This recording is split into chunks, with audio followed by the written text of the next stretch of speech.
The best way to predict your future is to create it. So if you want to be healthy, if you want to have a better life than the one you've got, if you've had enough, the people who love their diet and do what they need to do are living above the line and recognize that this is what I need to do. And so I make choices to live above the line, to make choices to be experimental with food. And the nice thing about that is once you've actually got the results and your body's responded and you're doing really nicely, the more you stick to the program, the faster you can actually get through to the other end and get the healing that you need. Hello and welcome to the Metabolic Balance Stories podcast. This is where we share real stories and insights to help you understand more about personalized nutrition and how it can help you. Today, I am delighted to welcome back Angela Carroll. Angela is a highly experienced naturopath, acupuncturist, but now a business coach, NLP master, practitioner, has a wealth of knowledge of mindset and really finding the inner reasons and motivation to keep going. So this is really what we are talking about. But we did a session last month, which was very, very popular. And I'm really delighted to welcome Angela back. And we're going to talk even further about helping people really get into the right mindset and focus for success with lifestyle change. So a big hello to Angela. Hey, Cherry, lovely to be back. I love being in, having a chat. I know, I always love chatting. So I can always learn more from you as well. So this is a really exciting time. So thank you again for joining me today. So last time we were really talking about the mindset of being in the right place to implement metabolic balance and what you need to be doing. And really today, I want to pick your brains on how we can actually help people, or people can realize the importance of keeping going and focusing on MB. Yeah, absolutely. I think that's one of the biggest problems is first problem, getting started. Second problem, staying going when it starts getting tough. And so today, if I can give you some insights, maybe some ways that we can look at changing the way you're looking at things as opposed to, what's the saying? When you change the way that you look at things, the things you look at change. Yeah, that's great. Oh, that's already, yeah, okay. Because that is sometimes one of the crucial almost problems we have is we are talking about lifestyle change. We're talking about every day realizing what are you going to eat for breakfast, lunch and dinner, and realizing this is the fuel that your body needs. And with MB, we help people know what that is. But at the end of the day, it is up to individual people to actually follow through and eat those foods. Yeah, absolutely. I think one of the things I love so much about MB is that it's made for me. You know, like my version's made for me, your version's made for you. It's personalized nutrition at its absolute best because it's based on your blood results, and you can't argue with that. Yeah. It's almost a bit like that inconvenient truth sometimes. I mean, like for some people, it's almost sometimes you see two different types of responses. You have those people that go, oh my God, I love this. I love the clarity. I just love knowing what I've got to do. Just tell me, let me get going. I love all this beautiful fresh food. And then you can have the other side of the coin that can be like, but it's not got my favorite foods on here. But what if I want to eat that? You know, why can't I eat this? Yeah, absolutely. And I think first thing to remember is it's not your practitioner who's made the diet for you.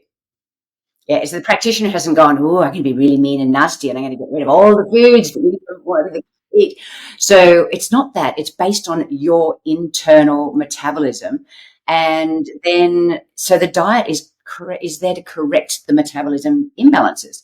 So if it's trying to lose weight or there's something going on with your thyroid or autoimmune or hormones or stress or anxiety or skin rashes, whatever that is, that's your body telling you hey, there's something wrong going on in the inside, and these are the symptoms. This is the smoke alarm, if you like, alerting you to the fact that there's a problem inside.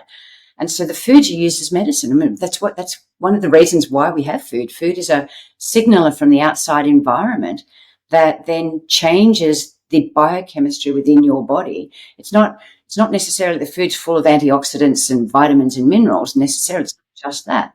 It's that your food speaks to your genes.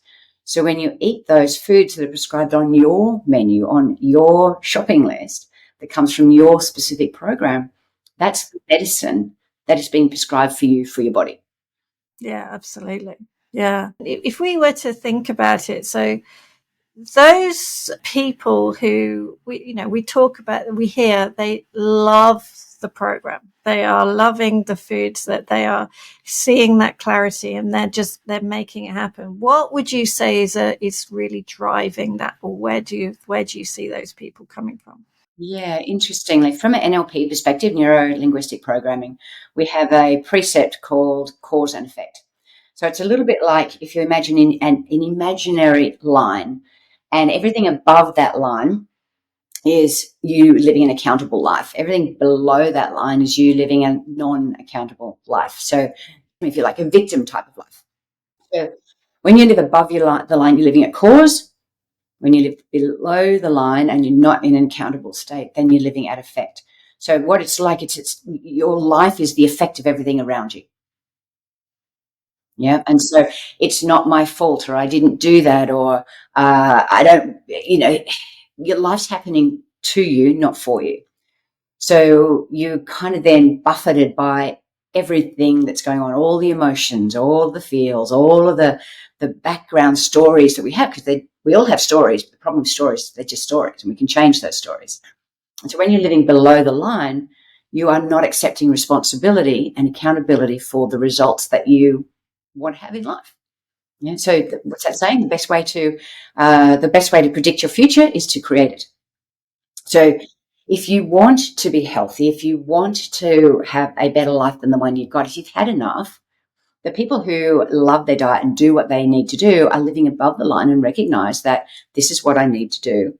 And so I make choices to live above the line, to make choices to be experimental with food. And the nice thing about that is once you've actually got the results and your body's responded and you're doing really nicely, the more you stick to the program, the faster you can actually get through to the other end and get the healing that you need. And so you can eat those foods now and again if you want to later on down the track. But if you keep resisting it, you're going to be stuck there forever. Yeah, it's that recognizing that if you want things to be different, then we do need to do things differently. There's that, I think it's a quote attributed to Einstein. The definition of insanity is to keep doing the same thing but expect a different result. So if you want a different result, if you want to feel differently, then it is about accepting I've got to change things, and I want to change things. It's almost it's the want there as well, though, isn't it? Yeah, there is. And I think, if you're struggling with making the change, it's because you're buying into old stories. You're buying into your old beliefs, the things that don't serve you. Joe Dispenza talks about we have between 60 to 70,000 thoughts a day, and 90% of those thoughts are the same thoughts as we had yesterday and the day before and the day before. Wow, but that's true. Yeah, it is. And so effectively what you can do is for people who are not willing to change, you can look at their past and look at whatever's gone in their past, and you can actually pick that up and move it onto their timeline into their future, and you'll know exactly what their future is going to be. You can predict their future based on their past, because it'll just be that whole thing of repeat patterns, repeat patterns, repeat patterns. So as you said, if you want something different, if you want a new life for you, if you want to step into health and vitality and feel lighter, feel better, feel more vibrant, you've got to make the changes.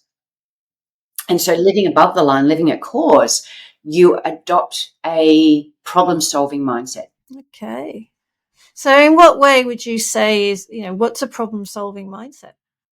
So a problem-solving mindset is looking at, okay, not really loving where I'm at the moment, not loving how I feel at the moment, not loving what that future is going to look like for me if I don't change. If somebody said to you that in 6 years' time you're going to be in exactly the same place as you are today, is that acceptable? Yeah. And so a change mindset, a problem-solving mindset is looking for where there's a problem, looking for where there's little points of friction, let's say. Like, oh, I don't like that food, or I've never eaten that food before. I've never heard of that food before. I like to eat my old stuff. Well, they're problems. Yeah. So what's the solution? The solution, whinging about it, complaining about it, is not a solution. It's a reaction, but it's not a solution. So problem-solving mindset, then, well, okay, how do I get around this? Contact your practitioner and say, do I need to eat everything on this list? Yeah. Do I need to make sure all of those foods are in? Or is it just these are the foods that I should select and I should eat my way around these foods? And if it's got liver on there and you go, oh my God, I just vomit if I had liver, then don't eat the liver, but eat the other stuff. Look at what other alternatives are going to be there. And eating the diet that really suits you is going to save you having to have a whole lot of supplements as well. Because the food's doing what the supplements could do potentially. And I think for the problem-solving mindset for me, it's identifying what the real problem actually is as well. Because it's that whole digging a little deeper, because sometimes what we say is the problem is actually more of can it also just be a bit of an excuse? So, it might be that, okay, I don't like what's on my list, but actually it's that you don't know how to cook it, or you don't know what to combine it with, or you're struggling with that little bit of inspiration, or the time management, which actually, when we think about it, if we took a little bit more time to plan our meals and we got healthier, we would create more time in our day because we'd be more energized and well, and we wouldn't be, cranky and falling asleep at our desk kind of thing. Absolutely. And when you look at time management and all the research that's done on it, it's very, very clear that time is not the problem. It's the energy to do the task in that time. And as you said, you feel better, got more energy, then you can do more. But, even simple things like, okay, for me, when I was on MB and had an office, I was working in the office and having to commute for 90 minutes a day. So, actually, it wasn't 90 minutes a day. It was 90 minutes twice a day. So one direction and back the other way. Well, how do you fit everything in? So it was food preparation. So rather than whinging and complaining about what it was just basically I made 5 lunches on a Sunday. They all went into the fridge and I effectively took those into the office and they were there. So it just meant that everything was so much easier. It was just pull that out. There's my lunch. Yeah. I mean, it's finding the solution. And so in some ways, a problem solving mindset is also, you could totally flip it into, I'm always looking for solutions as well. Because how can you do things differently? And accept that you need to find a solution. It's not that it's somebody else's responsibility to, change the food list, for example, or give you other, do it for you. It's actually saying, because that's, to me, when I think about, I've heard you talk before about cause and effect, and I've always really believed it's just somebody actually say, or it's for me personally, I need to take responsibility for this. I'm an adult. I can do this. I am perfectly capable. I might not sometimes like it, but it is my responsibility to accept that I need to do it for myself. Yeah. And so when you're living at cause, you are living above that line, above the accountability line, and you do take responsibility. You also look for opportunities of where you can improve what you're doing. So again, that mindset, that living at cause is, okay, where can I change things for the better? How can I actually improve what I'm doing? Looking for those opportunities to be able to improve what you're doing. And that includes things, like exercise, and includes how you're using your time. So do you really need to binge Netflix for the whole weekend? Do you really need to do these things that are not best use of your time, not best use of your energy, and put it into taking yourself seriously. Yeah? So that responsibility of taking yourself seriously, taking your health seriously, because once it's gone, it's gone. And it's not as easy. Yes, you can get it back, but as you get older, it's not as easy to get back as it was when you were younger. But definitely with when you're eating the right diet, when you're eating the foods that match your metabolism, it's a lot easier to do that. It's a lot easier to get healthy again. So it's making a decision to be accountable. It's making a decision, as you said, to be responsible, to look for opportunities, to look at where you can actually make a difference in your life. And then you're going to turn up, I think. Anyway, if I'm healthier, I'm a much better friend. I'm a much better mum. I'm a much better everything else. There's that saying as well, hurt people hurt people. And sometimes we can, when we're not in a good place in ourselves, I know I recognize it in myself. I can be a bit snappy, or I can, not have the patience I would like to have with people I care about. But when I'm actually, centered, when my blood sugar is nice and balanced, when I've actually done the true self-care, which to me, self-care is nourishing what my body and mind truly need, which comes from the food I eat. That's the real self-care. Then I can be the person I kind of want to be most of the time. Yes, yeah, absolutely, absolutely. So I think, that the aspect of living at core to living at effect is recognizing when you are at effect. It's like, oh, hang on a minute, and pulling yourself up, because they're all patterns. They'll be old patterns of blaming. What can you blame? Who can you blame? Where can you blame? Are you going to blame the government? Are you going to blame the practitioner? Are you going to blame the supermarket? Oh, the supermarket near me doesn't have the foods that I want. Well, find another shop somewhere that you can, or buy things online, or whatever it is that you need to do. Looking at blame is a really big one for living below the line. Not taking accountability for yourself, not being responsible for yourself. And really, if you're not being responsible for yourself, what are you doing? Yeah, sometimes it's a really hard truth, though, isn't it? It's hard to be in that place to go, okay, it is up to me to step up and do this, whatever aspect of it might be in your life. We're obviously talking about choices, food choices on a daily basis, with this, but it leaches into all other areas of our life where we recognize, sometimes it is just down to us to make a change and recognize we can't carry on blindly doing the same thing, expecting different results. Exactly. You can't at all. One of the things that I think societally is that we've become very undisciplined. Because everything is so easy and everything's at our fingertips, then why do I have to do the hard stuff? Why do I have to put up with the hard stuff? It's not a punishment. It's actually there for your benefit. The fasting, those 5-hour gaps between meals that are part of the program, is there to actually make you more metabolically flexible. It's there to help you to switch on your metabolism so that you move from the mode that you're in into fat burning mode. And so it's deliberately there as part of the program. It's a scientifically based program. It's not just what you want to do on the day that you want to do it. So the results you get are totally up to you on the level of, the level that you commit to, the level of discipline determines your results. Discipline is a really interesting word as well, isn't it? Because it can also bring up all sorts of connotations that some people are natural rule breakers, for example. Oh no, I don't like rules. I don't like being told what to do. But sometimes that's also that place where, it's an inconvenient truth that actually it's in your best interests to follow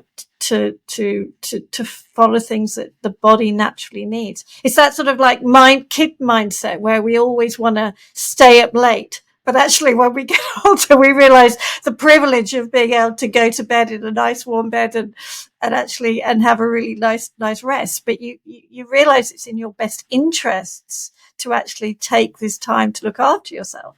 Yeah, it's such a level of maturity, I think, as well.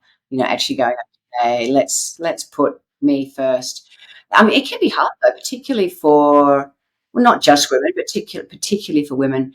If you've had children, you've always, if your children are like, say, 15, 16, that's 15, 16 years of programming to put them before you. And so your whole brain and your behavior system gets rewired. So those things can be hard to break, hard to move out of. Yeah. Yeah. It's that, the self-care first. It's putting your mask, the aeroplane, safety briefing that you say, put your own oxygen mask on first before you help somebody else. But often I find, especially when I'm supporting, women who are, carers of, whether it's husbands, partners, kids, older parents, you take that natural, okay, I'm always going to put everybody else's needs first. Oh, I now don't have time for my own needs. And then you slowly burn yourself into the ground. Which doesn't serve anybody at all. Doesn't serve anybody. And then it can, unfortunately, it can bring into that blame culture. Oh, I couldn't do it because of that. I couldn't, do the program, or I can't commit to that because I've got to look after so and so, and I've got to, because I need to spend money on such and such and all that kind of stuff. But actually, coming back, you can be looking after yourself first is the crucial step. Yeah. So if you are all the I couldn't because, that's living below the line. That is living below the line. It's not living an accountable life. That's blaming and not accepting the responsibility, which is living above the line. I have a saying that I use with my coaching clients. The reason why you can't is the reason why you can. The reason why you won't is the reason why you will. If I can't do it because of the kids, well, do it because of the kids. Show them what it's like to be healthy. Show them, be the role model on what it takes to actually be healthy, to turn your life around. I can't do it because I don't have enough energy. Well, do it so that you can actually create more energy, and then you can actually prove to yourself that, hey, wow, I am capable. Yeah, I can't do it because I don't know how to do it. Well, do it. Get the accountability with your practitioner. If you need to be getting more accountability with them, ask them. So I'd like some extra appointments. If there's something else I can do for more accountability, how can you become more accountable so that you can do it, you can be supported, and you can get the results, and then you can prove to yourself that you actually have done it. Like, how good does it feel to achieve a health goal? Yeah. Just to feel different and not be walking around in that pain, whatever that pain point is. And I think a lot of the time pain either motivates or keeps people really contained, really, so the lid on the potential, so to speak. Yeah. But I think for some people as well, like I've been a naturopath acupuncturist for over 3 decades. And so seeing, people identify with a condition. So I have, this is the condition I have. I am a chronic fatigue person. I am MS. I am this pain. It becomes part of the identity, their identity, isn't it? And the identity, your identity, it's the biggest battle you'll have is your ego, your identity. You will fight to keep your identity. And so that fighting to keep your identity, then you start to sabotage. So if you want that pain, you want to keep the pain, part of you is going, I don't want this pain. I hate the pain. But then who am I without the pain? Who am I without 30 kilos? Who am I without the fatigue?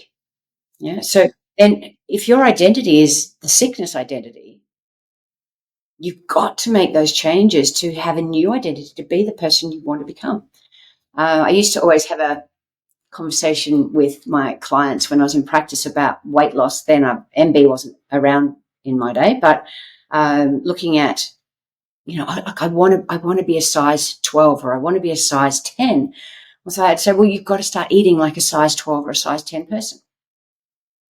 If you want to be that, then you've got to start the habits and the patterns and the behaviors living above the line. You've got to start those behaviors and patterns that somebody that size that you want to become does. Yeah. And recognizing that it's essentially a choice that we all make. I mean, I'm very open in saying, I know my health history. I know what triggers inflammation in my own body. And I know if I ate and drank the same way that probably the society tells me is normal kind of thing, and normal, I would be 20 kilos heavier than I am. I know I would. There's no question. It's the choices I make on a daily basis. And I love the choices that I make, actually. I love it because it makes me feel energized and makes me feel good.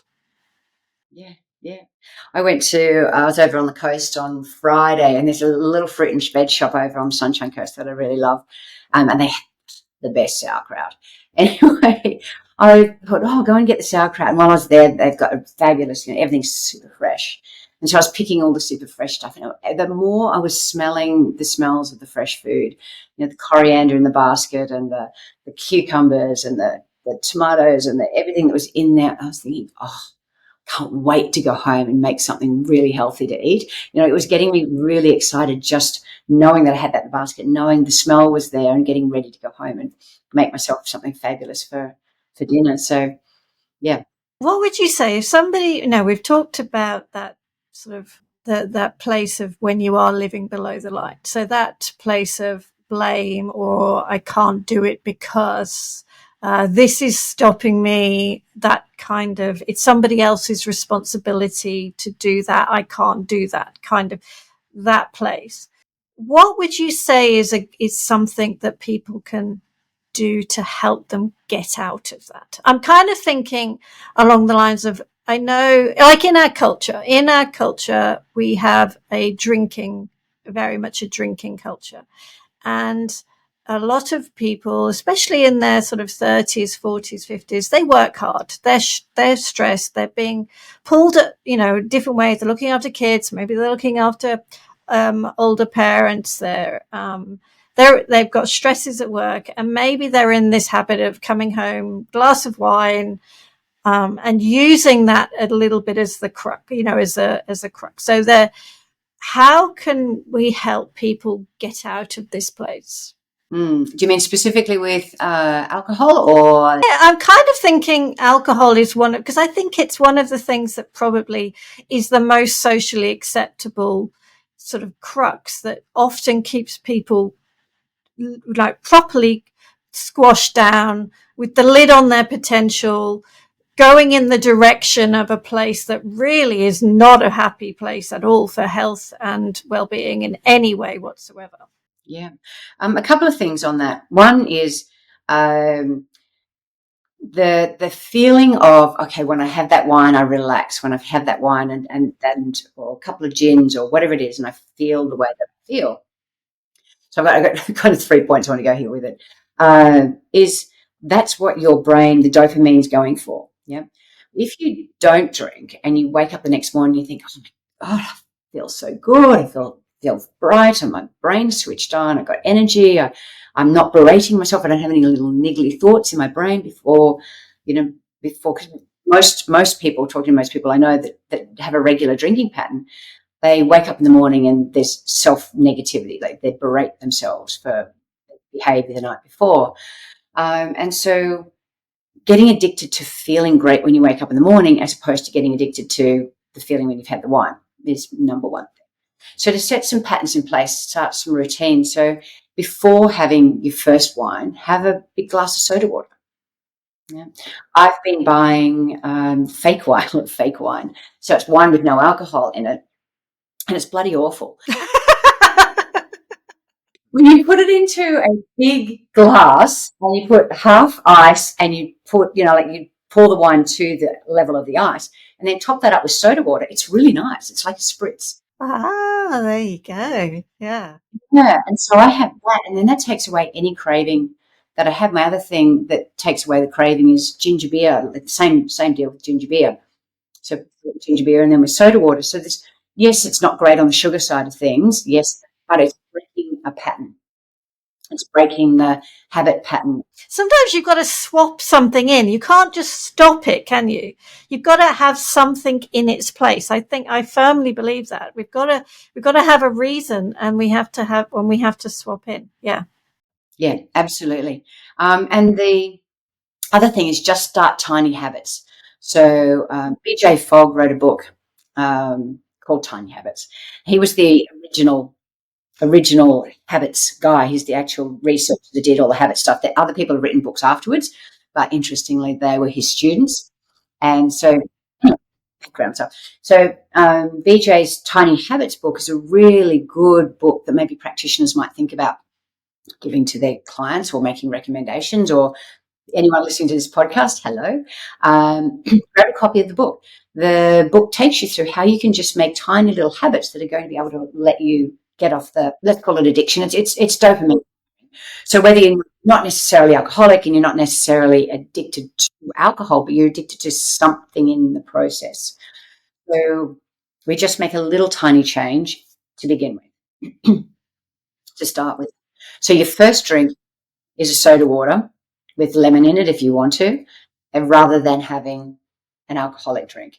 And then in between drinks, then top it up with more soda water or more water, whichever way you want to go with it. And so then instead of going back and having a second wine, a third wine, you're having wine, soda water, wine, soda water. And that spaces things out as well. Because really what you're doing with that as well is you're just subtly changing the direction of your evening or your day or your week and ultimately your life. Because actually that's what I see is when we stick to these same habits, we are like marching blindly to a certain outcome. But actually, if you just change a small habit, like you say, just not pouring that first glass of wine, pouring some soda water, you're just switching that direction slightly, aren't you? And then that gives you the potential for real big change in the future. Yeah, absolutely does. And on the alcohol side of things, because the way that alcohol works, by the time you're onto your third drink, you're not yourself anymore. So that third drink, we know by the time you get to there, it's changing your personality, changing your reasoning, changing, your frontal lobe is switching. So your frontal lobe is the bit that controls your brain and controls you. So your frontal lobe is having a little nap. It's having a little snoozy by this stage. So you're not actually able to make good decisions. So make the good decision at the beginning. Yeah. Slow everything down and recognize that you want things to be different. I mean, the ongoing impact of changing this one habit and taking that responsibility in many ways to say, I am going to do things differently, and then keep on with that decision making. I'm going to make it different today. I'm going to make it different today. I'm going to make it. You just keep on reinforcing. That's how we get the new habits and the change. It absolutely is. The way that we got to where we are today, for all of us listening, you and I and everyone else listening, the way that you got to where you are now, right at this point in time, is based on the decisions and choices you've made in the past. So you only got to here based on those choices and decisions. If you're not liking here, make some new choices and decisions. Yeah, just subtly make them every day. The other book is The Slight Edge, that it's sort of it's giving yourself that slight edge, just those little differences. And the slight edge is really where you are, it's a business term, is it not? That business decisions and making that right business decision will give you the slight edge over your competitors. But actually, if you take it as a personal thing, it gives you the slight edge that you will have a healthier outcome than if you didn't make that decision. Again, it's the direction your health is going in, both today, tomorrow, 5 years, 10 years, 20 years down the line. Yeah. I think, too, the first decision that has to be made is to actually start metabolic balance. It's actually go, okay, my practitioner's recommended it for me. I'm going to do it. There's nothing else that I've come across, to be really, really honest, that makes the same amount of changes in people's health as diet shifts. It's pills and light rays and all the rest. So to me, all of that is very much the surface coating. You can change a few things, you can change a few symptoms, but if you really want to change how the body is properly operating and the new outcome and the new potential, then if you've got to change the fuel, you've got to change what's really going in. And we're not talking about curing miracle cures here at all. I like to talk about potential because we all have our different potential. I will never be a marathon runner. That's just not what it's going to be. I'm not going to be a triathlete because I can't do, I don't want to, probably more than I don't want to do it actually is probably what I would say. But, but for those people that do, you can have that potential if you get the fuel right. Yeah, yeah. Part of that fuel has to be your mind, though.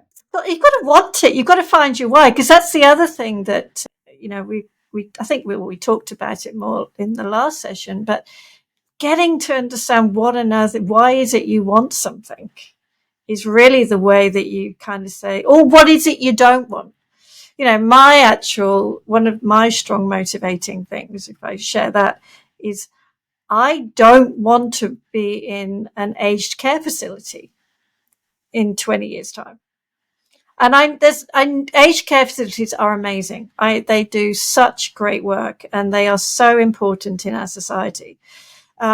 But I really hope that I don't need to be in an aged care facility, and then I can have independent living and I can, age disgracefully. I have fully intentions of aging fully disgracefully, but having a lot of fun. I want to have fun when I'm in my 70s, 80s and 90s, actually. You see that. I mean, I remember seeing a YouTube of a 90-year-old woman doing yoga and handstands up against the wall. She's amazing. And I'm like, is that not just fun? And that's really my motivation. I think that's a great motivator. And the other thing too that's worthwhile bringing up, I was speaking with backwards and forwards chatting messenger with a practitioner this last week gone, and she was telling me that she has rheumatoid arthritis. She's just been found that the arthritis is now in her spine as well, and she eats a good diet. And I said, well, are you doing the diet? Are you looking at your alkaline? Are you checking your pH? Are you doing these things? And she said, I've got a good diet. And I said, well, it might be a good diet, but it's not your right diet for you. Yeah. So there's something that you're eating. There's something that you're exposed to on a regular basis that is causing inflammation in your body.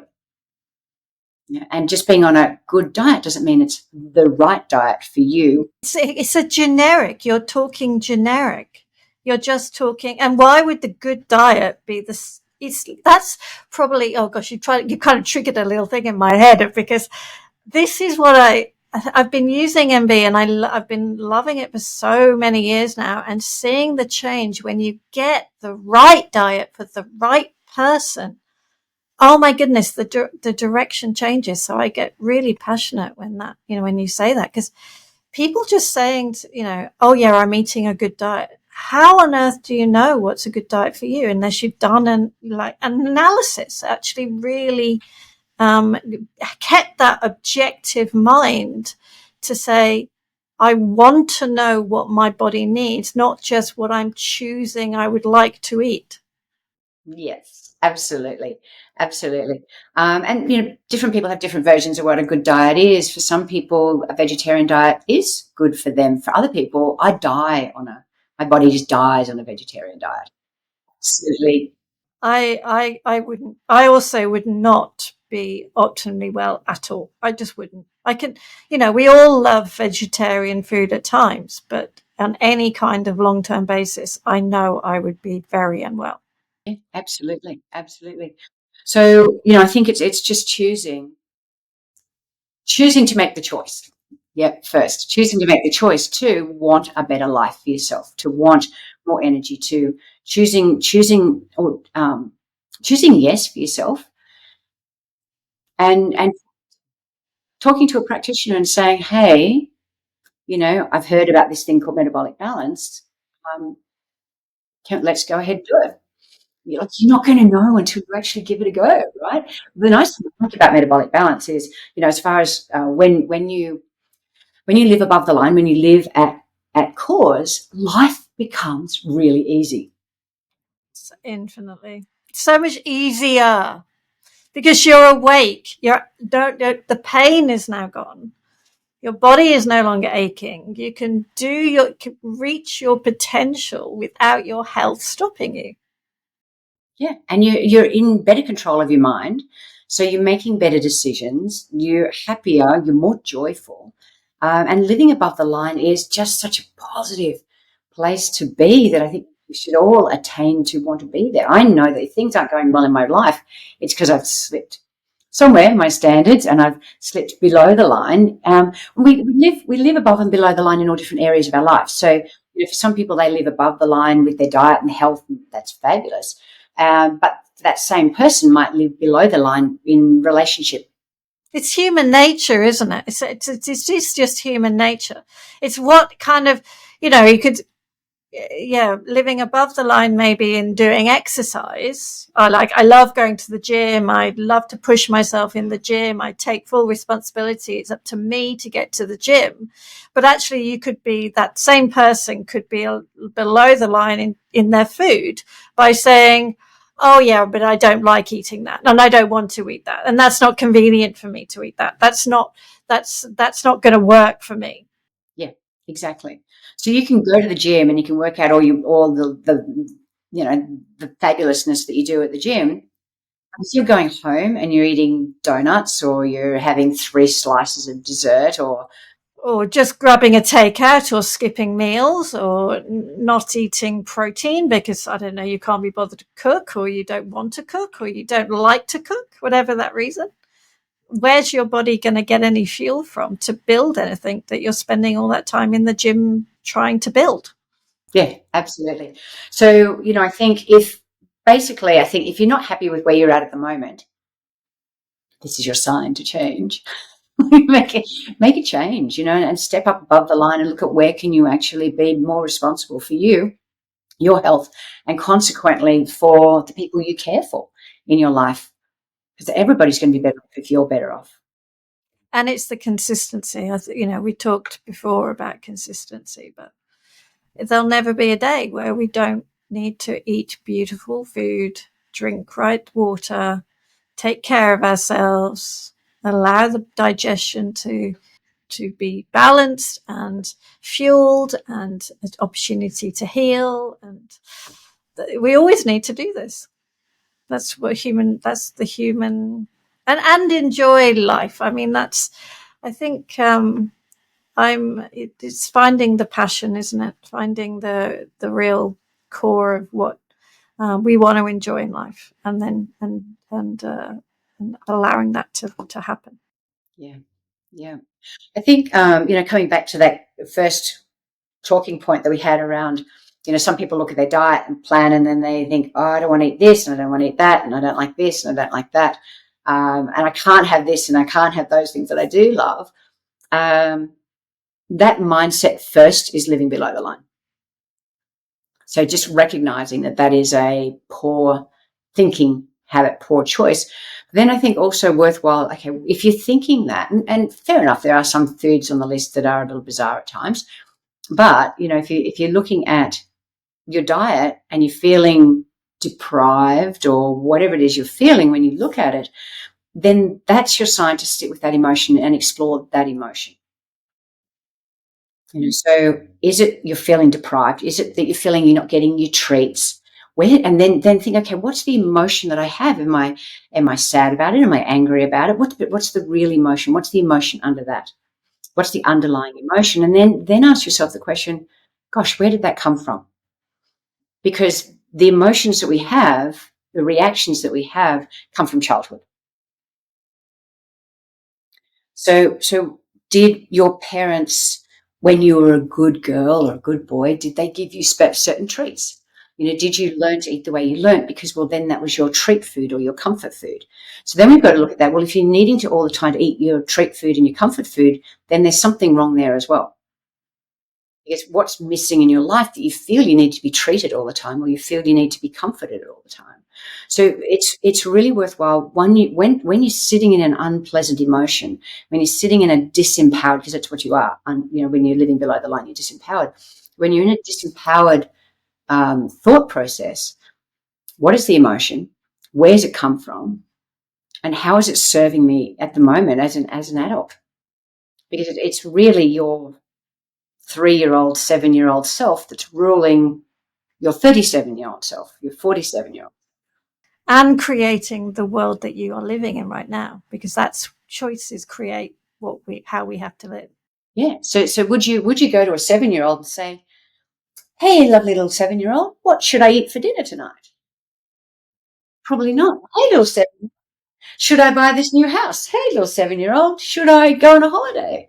Because that's effectively what you're doing when you're allowing that part of you that is still there to rule your life and make your decisions. And I think for a lot of people, they do react that way. As you say, where we are today is a constant summation of all the little choices, all the habits, all the repeat patterns that we keep on going. So when you want things to be different, it's actually looking okay. And sometimes it's hard, but oh my gosh, the rewards are enormous. Yeah, the rewards are absolutely enormous. Yeah, yeah. I think that's a fabulous place to finish for today. That's been wonderful that you've shared that and you've joined me today. Thank you so much, Angela. Thank you for the privilege and the opportunity.